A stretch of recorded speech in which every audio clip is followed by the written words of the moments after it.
সব প্রস্তুতি নেওয়া শেষ। এবার নিজেদের সিদ্ধান্ত জানানোর অপেক্ষায় দেশের সাধারণ ভোটাররা। এলাকা ভেদে ভোটারদের প্রত্যাশা ভিন্ন হলেও সবার চাওয়া কিন্তু একটাই, শান্তিপূর্ণ পরিবেশ। নির্বাচনী পরিবেশ জানাতে আমাদের সহকর্মীরা রয়েছেন দেশের বিভিন্ন অঞ্চলে। কুষ্টিয়ার নির্বাচনের খোঁজ খবর জানতে যুক্ত হচ্ছি সহকর্মী হিমেল মাহবুবের কাছে।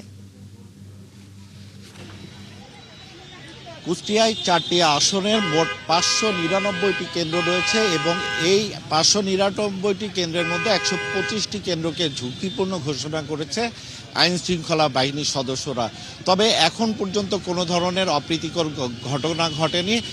প্রার্থীরা অভিযোগ করছেন যে তাদের নামে ফেসবুক সহ সামাজিক যোগাযোগ মাধ্যমে বিষোদ্গার করছেন কিংবা অপপ্রচার চালাচ্ছেন অনেকে। আমি একটু এখানকার ভোটারদের সাথে কথা বলতে চাই, তারা ভোট নিয়ে কি ভাবছেন একটু জানতে চাই। আর একদিন বাদেই তো ভোট, কি ভাবছেন আপনারা? না, সুষ্ঠু নির্বাচন হবে আশা করি। এবছর কোনো অপ্রীতি ঘটনা হওয়ার সম্ভাবনা নাই।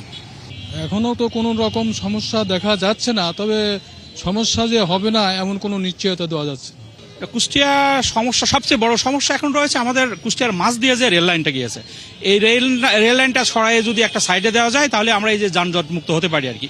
এটি আমাদের প্রধান সমস্যা। আর স্বাস্থ্য সমস্যাটাও অনেক অনেক বড় সমস্যা। আপনারা দেখতে পারেন যে আমাদের 250 শয্যা বিশিষ্ট যে জেনারেল হসপিটালটা রয়েছে, এটার খুব খারাপ অবস্থা। এখানে স্বাস্থ্য সেবার কোনো মানই নেই। আমরা চাই যে সুষ্ঠু নির্বাচন হোক এবং সেইটাই আমরা দেখতে পাচ্ছি। এতদিন পর্যন্ত নির্বাচনের তফসিল ঘোষণা হওয়ার পরে বেশ সুন্দরভাবে সুষ্ঠুভাবে কার্যক্রমগুলো হয়েছে এবং পরবর্তীতে আমরা আশাবাদী যে ভোট একেবারে গণনা এবং রেজাল্ট হওয়া পর্যন্ত একটি সুষ্ঠু প্রক্রিয়ায় এটা ভোটটা সম্পাদিত হবে। ভোট নিয়ে কোনো সংখ্যা দেখছেন? এখন পর্যন্ত কোনো সংখ্যা দেখছি না। বিগত সরকারের অধীনে যে কয়টা ভোট দেখছি আমরা তো ভোট দিতে পারিনি, প্রায় 16-17 বছর ভোট দিতে পারিনি। তো আমরা এখন নতুন করে ভোট দেব। আমরা যে প্রার্থীকে আমরা পছন্দ সেই প্রার্থীকে ভোট দেব।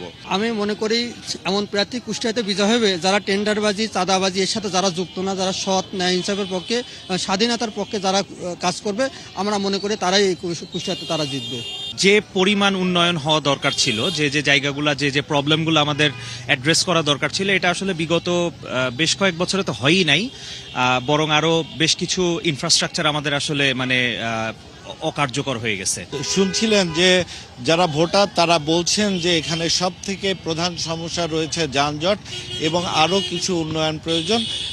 এখানে শহরের মাঝখান দিয়ে একটি রেল লাইন গেছে, যেটি শহরের জন্য এখন ভোগান্তির বড় কারণ হয়ে দাঁড়িয়েছে। তো এইসব সমস্যা যারা সমাধান করতে পারবেন, ভোটাররা সেই সব প্রার্থীকেই পছন্দ করবেন বলে জানালেন আমাদের।